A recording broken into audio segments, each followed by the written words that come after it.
दिलचस्प होगा कि क्या और इस वक्त डीजीपी और एसीएस होम पहुंच गए हैं हाथरस पीड़ित परिवार के घर, उनसे बातचीत कर रहे हैं। एक्सक्लूसिव तस्वीर हम आपको दिखा रहे हैं। हाथरस का गांव, पीड़ित परिवार का घर, दोनों ही अधिकारी वहां पहुंच गए हैं, डीजीपी और एसीएस होम।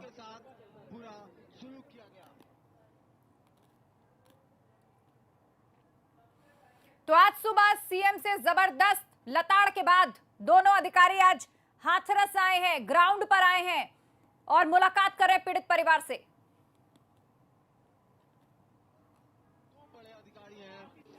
और इस वक्त सबसे पहले ये तस्वीरें एबीपी गंगा आपको दिखा रहा है। मुलाकात जो कई दिन पहले ही हो जानी चाहिए थी, वो बातचीत, वो सवाल जवाब, वो आश्वासन जो कई दिन पहले ही दे दिए जाने चाहिए थे।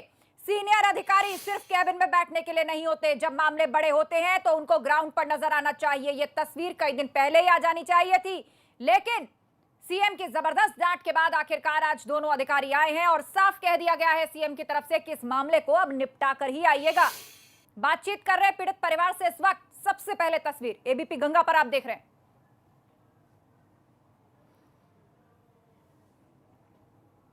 तो हाथरस में बूलगढ़ी गांव एसीएस गृह और डीजीपी पहुंच गए हैं और पीड़ित परिवार के साथ वो बातचीत कर रहे हैं। हालांकि पहले खबर ये आई थी कि मीडिया को दरखास्त की गई है कि तब तक वो इस जगह से अलग हो जाएं, जब तक ये अधिकारी वहां मिलेंगे, बातचीत होगी। लेकिन बाद में फिर ऐसी कोई बंदिश नहीं रखी गई। मीडिया भी वहां पर उपस्थित है, मौजूद है, पूरा परिवार वहां पर है। कुछ बात कर रहे हैं, चेक्स में आपको दिखाई दे रहे हैं, साथ में डीजीपी आपको दिखाई दे रहे हैं, कुछ कह रहे हैं और फिर कुछ पूछताछ करते हुए, जैसे कोई बात करते हुए।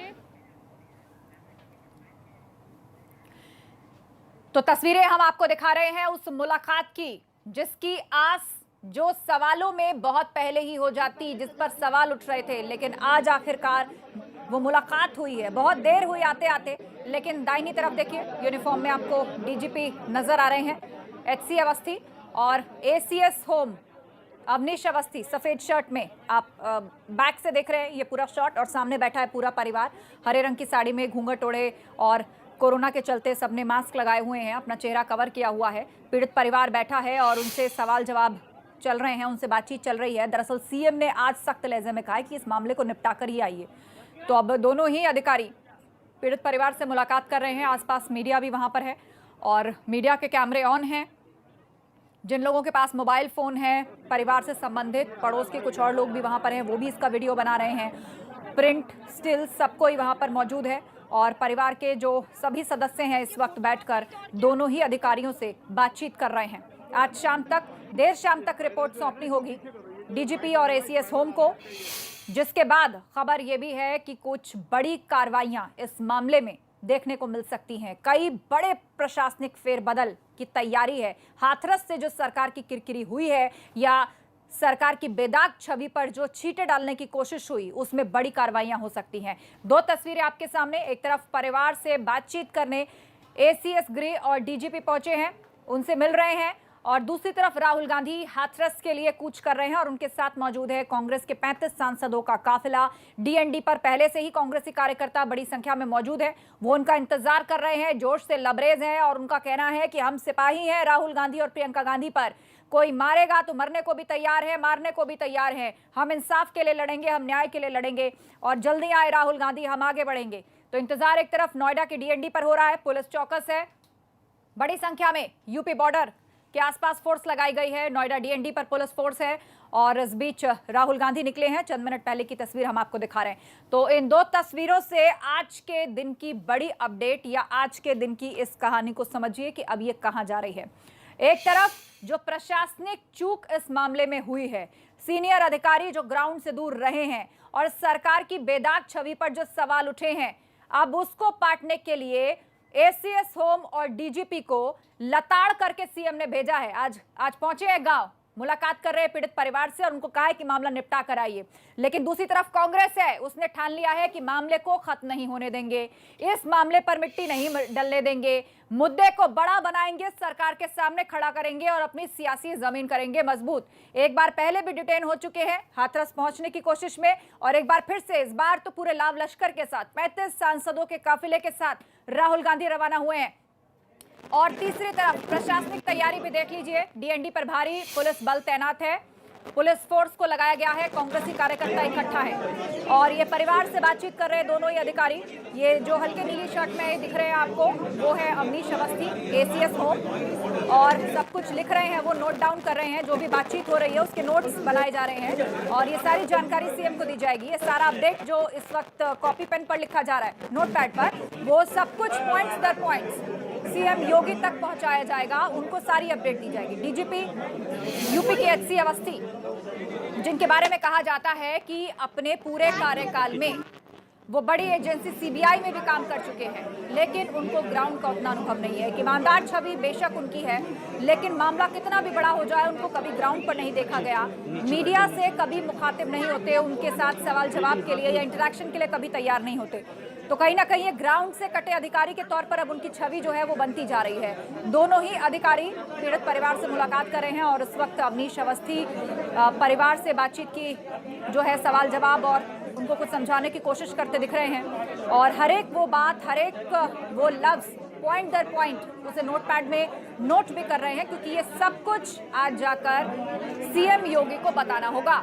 इस पर रिपोर्ट जो है आज रात तक सीएम योगी को फाइल करनी होगी, जिनसे अभी ताजा डांट खाई है इन दोनों अधिकारियों ने।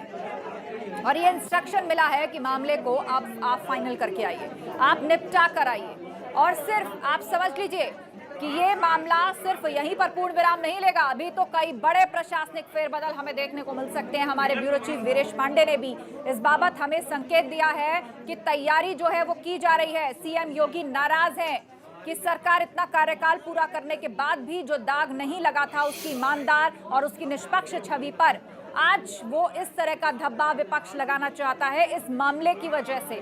तो आखिर किसकी लापरवाही हुई? तो दो कैमरे से इस वक्त आप पूरी तस्वीर देखिए। एक तरफ डीजीपी और एसीएस होम सवाल जवाब कर रहे हैं, तो दूसरी तरफ पीड़ित परिवार भी अपनी बात उनके सामने रख रहा है। सबने चेहरे ढके हुए हैं अपने, कोरोना का समय चल रहा है और कुछ मिनट पहले ही ये जो इंटरेक्शन है ये शुरू हुआ है पीड़ित परिवार और दोनों ही सीनियर अधिकारियों के बीच में। मीडिया के कैमरे पीछे आपको दिखाई दे रहे होंगे, ये जो खचाखच भीड़ दिख रही है दरअसल वही मीडिया कर्मी है जो 26 घंटे से वहां धरने पर बैठे थे कि क्यों हमें परिवार से मिलने नहीं दे रहे, क्यों हमें परिवार के घर नहीं जाने दे रहे, हमें बात तो करने दो, हमें सच तो पता लगाने दो, आखिर परिवार कहना क्या चाहता है उसकी बात भी तो दुनिया के सामने आने दो। तो आखिरकार आज जाकर मीडिया की एंट्री वहां पर हुई और इससे पहले खबर आई थी कि जब तक ये दोनों अधिकारी रहेंगे तो मीडिया को कहा गया था वहां से हटने के लिए, लेकिन फिलहाल ऐसा कुछ नहीं किया गया। तो मीडिया भी वहां उपस्थित है, सभी टीवी चैनल्स, पब्लिकेशंस, अखबार, सभी से संबंधित पत्रकार, कैमरा पर्सन्स सब वहां पर हैं, सबके कैमरे ऑन हैं और सबसे करीब से हम आपको दिखा रहे हैं पूरे जेस्चर। आप चाहें तो पढ़ने की कोशिश कीजिए। यहाँ पर अवनीश अवस्थी कुछ आश्वासन सा देते हुए दिखाई दे रहे हैं, कुछ समझाते हुए दिखाई दे रहे हैं और डीजीपी बीच बीच में सवाल पूछते हैं और कॉपी पेन लेकर अवनीश अवस्थी बैठे हैं, एक एक बात को वो नोट करते जा रहे हैं, पॉइंट दर पॉइंट उन बातों को वो नोट करते जा रहे हैं, क्योंकि ये पूरा जो मुलाकात का या कह लीजिए कि मिनट्स ऑफ मीटिंग्स जो होता है किसी भी बड़ी मुलाकात में, क्या बातचीत हुई, क्या सवाल हुआ, क्या जवाब आया, क्या आश्वासन हुए, किस बात पर राजीनामा हुआ, वो सब कुछ जो है सीएम योगी को बताया जाएगा।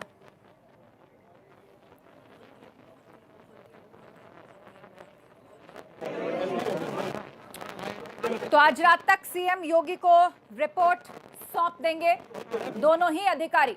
मीडिया की मौजूदगी में ये मुलाकात हो रही है और सीएम के इंटरवेंशन के बाद आज मीडिया को जो एंट्री दी गई थी वो अभी तक बरकरार है। ये मुलाकात पूरी मेन स्ट्रीम मीडिया की मौजूदगी में ही हो रही है। टीवी चैनल्स, अखबार, मैगजीन्स, पब्लिकेशंस, वेब, सबसे संबंधित पत्रकार वहां पर हैं। पूरा घर खचाखच भरा हुआ है, आप देख पा रहे होंगे सुबह से टीवी स्क्रीन पर। और अब भी मीडिया के कैमरों के सामने ही ये मुलाकात हो रही है, मतलब कोई पर्दा नहीं, कोई गुपचुप नहीं, सब कुछ पारदर्शी। दरअसल बीते 26 घंटे से जब से मीडिया की एंट्री पर बैन था और ये मांग चैनल्स उठा रहे थे, एबीपी नेटवर्क भी धरने पर था कि आखिर हमें क्यों नहीं मिलने दिया जा रहा। तो सवाल यही उठ रहा था कि पारदर्शिता होनी चाहिए, कहीं कुछ छुपा तो नहीं रहा प्रशासन, किस बात की पर्देदारी है, किस लिए दूर रखा जा रहा है। तो ये सवाल बहुत बड़े होते जा रहे थे और आज एंट्री दे दी गई मीडिया को और अब सब कुछ जो भी है कैमरे के सामने है, लाइव हम आप लोगों को दिखा रहे हैं। आप लोग भी घर बैठकर देख रहे होंगे कि हाथरस में मिनट दर मिनट क्या चल रहा है। हर एक पल, हर एक सेकंड जो वहां का अपडेट है वो लाइव है आपके टीवी स्क्रीन पर, क्योंकि अब मीडिया से कोई दूरी नहीं है, कोई पर्देदारी नहीं है, सब कुछ पारदर्शी तरीके से कैमरों के सामने चल रहा है। और सबसे बड़ा डेवलपमेंट ये कि मुलाकात कर रहे हैं एसीएस होम और डीजीपी इस वक्त पीड़ित परिवार से। और दूसरी तरफ राहुल गांधी निकल चुके हैं हाथरस के लिए, दिल्ली से रवाना हो गए हैं 35 सांसदों के साथ। लंबा चौड़ा काफिला उनके साथ आ रहा है। बड़ी संख्या में कांग्रेसी कार्यकर्ता भी डीएनडी पर उनका इंतजार कर रहे हैं। यहां से आगे जाएंगे तो पुलिस से जाहिर सी बात है आमना सामना होगा।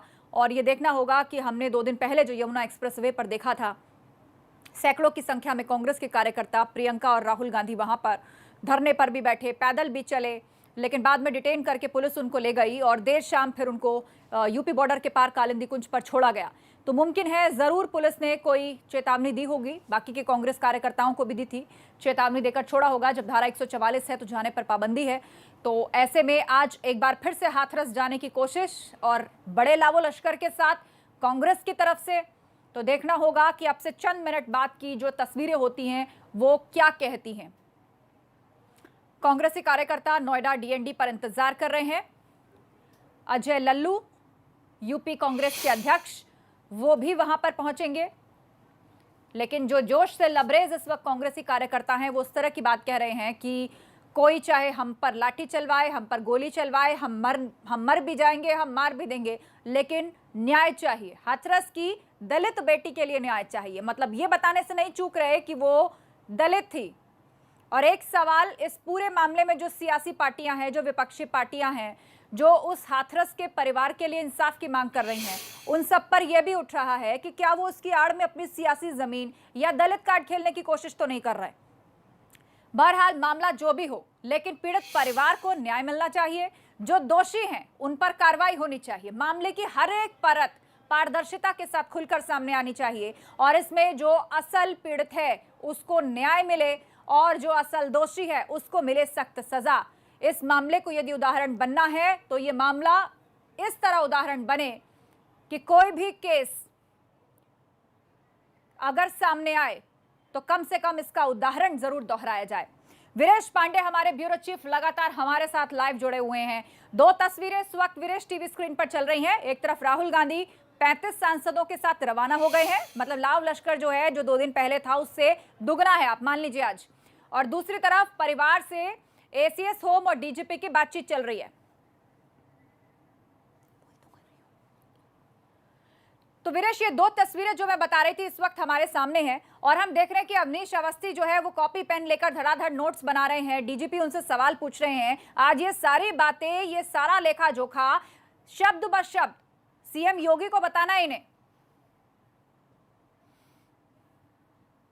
देखिए, ये जो 2 शख्स दिख रहे हैं टीवी स्क्रीन पे हमें, जो बैठे हुए हैं पीड़ित परिजनों के साथ वहां पर, ये मुख्यमंत्री योगी आदित्यनाथ के बाद दूसरे ऐसे शख्स हैं, 2 अहम शख्स हैं। एक पुलिस महानिदेशक, एक अपर मुख्य सचिव गृह, जो कानून व्यवस्था के सबसे जिम्मेदार अधिकारी माने जाते हैं। और अगर उनकी कही हुई बात यहां पर पीड़ित परिवार के साथ है तो सीधे मुख्यमंत्री और ये दोनों अधिकारी आते हैं। इन अधिकारियों के बीच में कोई अधिकारी नहीं आता है। यानी जो पीड़ित के परिजन हैं वो अगर कोई बात, ये जो डायरी दिख रही है जिसमें लिख रहे हैं अवनीश अवस्थी, और जो अपर मुख्य सचिव सूचना के नाते हम सभी मीडिया के लोग इनसे मिलते हैं और जानते हैं, ये जो उनकी ब्लैक कलर की छोटी डायरी है, जब इसमें कोई चीज लिख दी जाती है तो उसका क्रियान्वयन जरूर होता है। यानी वो डायरी तभी निकलती है। कई बार हम लोगों ने देखा है कि हम कई बातें आदमी कहता है, बहुत से अधिकारी बातें कहते हैं,